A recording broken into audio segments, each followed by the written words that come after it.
Ah, Good morning. That's Yiddish. Good morning, everybody. Hope you're having a great morning. I wanted to tell you a thought in today's Torah portion, in the laws of kosher, and the deeper meaning for it. But I just want to give you a pretext to where this Dvar Torah comes from. So in 1994, the Lubavitcher Rebbe, blessed memory, passed away. He was 92 years old. And during his life, the Rebbe wrote many fascinating volumes and volumes of books on Torah thought, on every facet of Torah, on the revealed part, the esoteric part. The Rebbe wrote tremendous amount. And today we have published his letters and his Dvar Torahs and the Rebbe's teachings on Talmud and on Maimonides and on Chumash and so on and so forth. When the Rebbe, in many of the Rebbe's talks, he notes and he quotes the Rishimot, his diary, which was never found. And then the Rebbe passed away in 1994, and within the first month, in the Rebbe's desk, in his study, which no one would ever have gone into without him, they found that the Rebbe had 3 binders of Rishimot, which were his diaries. These diaries went from 1928, I think, to 1950. Through the Rebbe's expulsion from Berlin, to the Rebbe running away from the Nazis and hiding in Vichy, France and in fascist Spain, and through the Rebbe hiding when he was in Vichy, the Rebbe hid literally in a salt, under salt in like a tunnel, in the most horrific conditions. And throughout all this time, in fact, one of the diary's notes was on the day that the Rebbe got onto the boat that saved him and brought him to America. I think it was in 1940 or 41, I don't even remember the date, in June.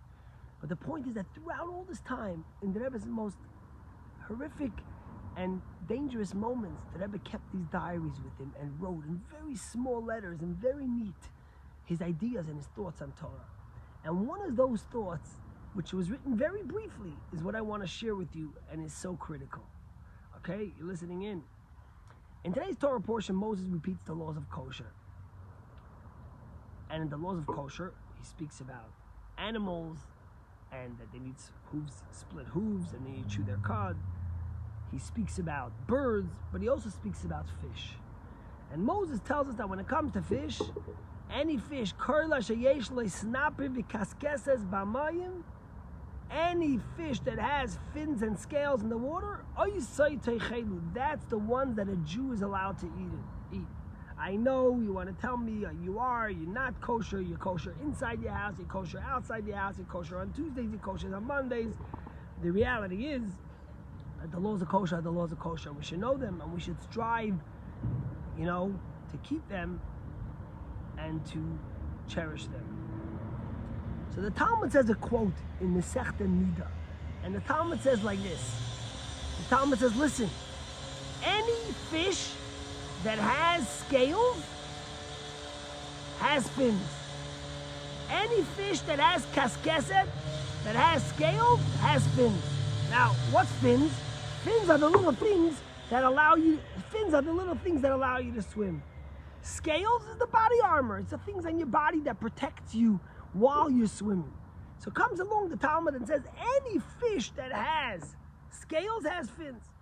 So if that's the case, the Gemara asks a question. We know that every word in the Torah is to the T. There's no extra words. If every fish that has scales has fins, why does the Torah have to quote the fins as one of the kosher signs? He just had to say scales, and if we had scales, we knew it would be fins too.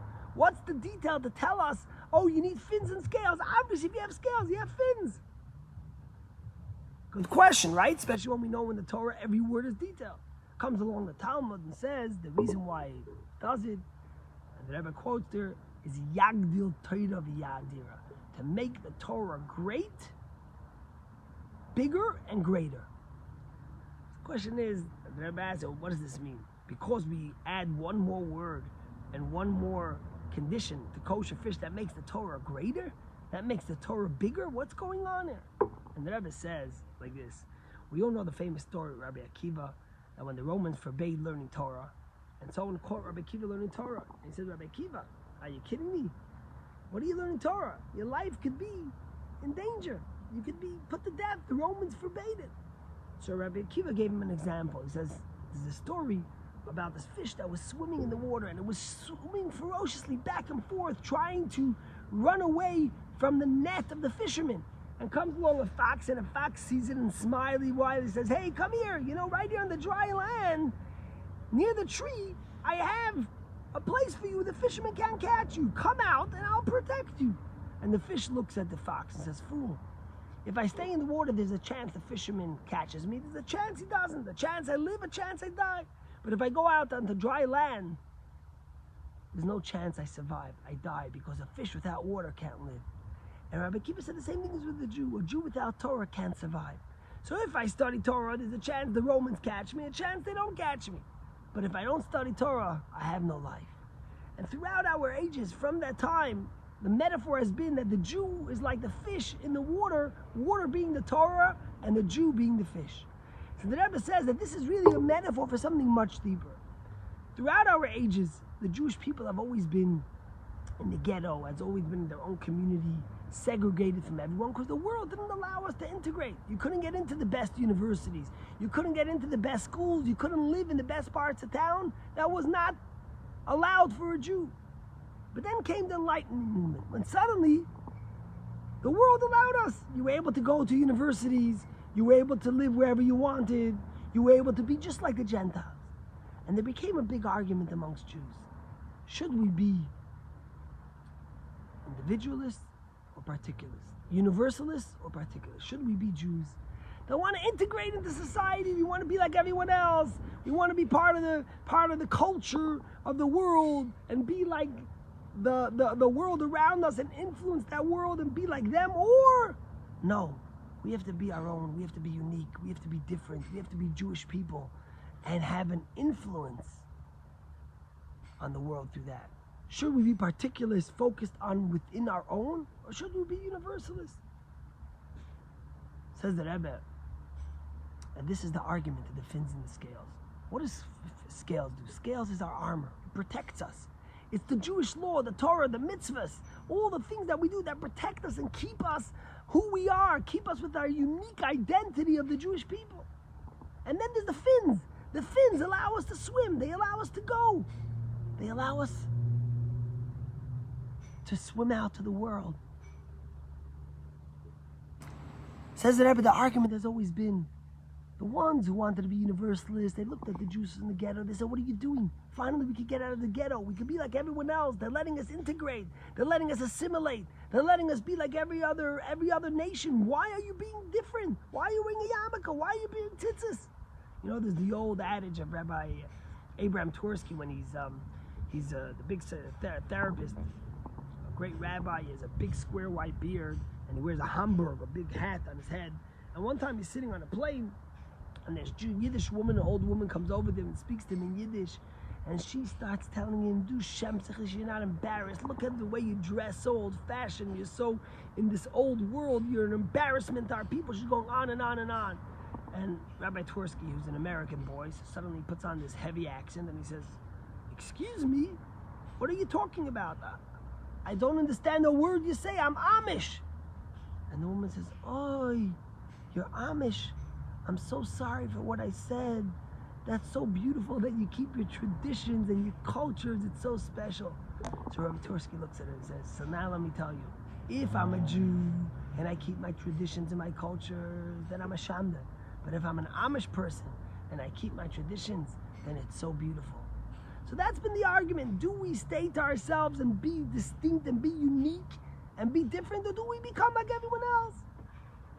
Says the Rebbe, tells us the Torah, that a Jew, if you want to be able to have fins, if you want to be able to swim and impact the world with your knowledge and who you are, you need armor. You need scales. You need to have your unique identity. Because if you don't have your unique identity, if you don't have your culture, if you don't have your laws, if you don't have the ideas, the wisdom of the Torah, then you can't share anything because you aren't anyone. You don't have your identity and personality. So every person that ever says they must have scales, of course. And naturally, if you have scales, if you have the Torah and you have your identity, then you'll have fins. And you'll be able to swim and share your knowledge and your ideas. And the laws and the values of monotheism, morality, of ethics of the world. As Isaiah said in the Haftarah the last week, Or la Goyim, you could be a light to the Goyim. So why does the Torah tell us you have to have fins too? It's obvious then. You need scales, you automatically have fins. So what does the Gemara say? Yagdil Torah v'yadira, to make the Torah greater. What the Gemara is really telling us, the Rebbe says on a spiritual level, is that yes, we need our armors. We need to be able to be unique in our identity, true to our values, to our core, to who the Eibishter, who God made us. But at the same point, our whole goal in life is to be Yagdil Torah v'yadira, to spread Judaism, to teach the light, the love, the values of Judaism to the world. So yes, the Torah could have just said scales, and if the Torah just said scales, we would know fins. But the Torah wants to tell us that yes, automatically, if you have scales, you have fins. If you have that armor, you'll automatically be able to spread and teach the Torah. But you have to know what our goal is. You have to know why we're here in the world. And you know, it's interesting, because that's what the Rebbe did all our life. From the ashes of the Holocaust, when the Rebbe rebuilt, everyone else either ran to their ghetto and built walls around them to protect their people, or they assimilated. And when they came off the boat, they threw their tefillin, their talis, and everything off the boat. They cut their payas and their beards.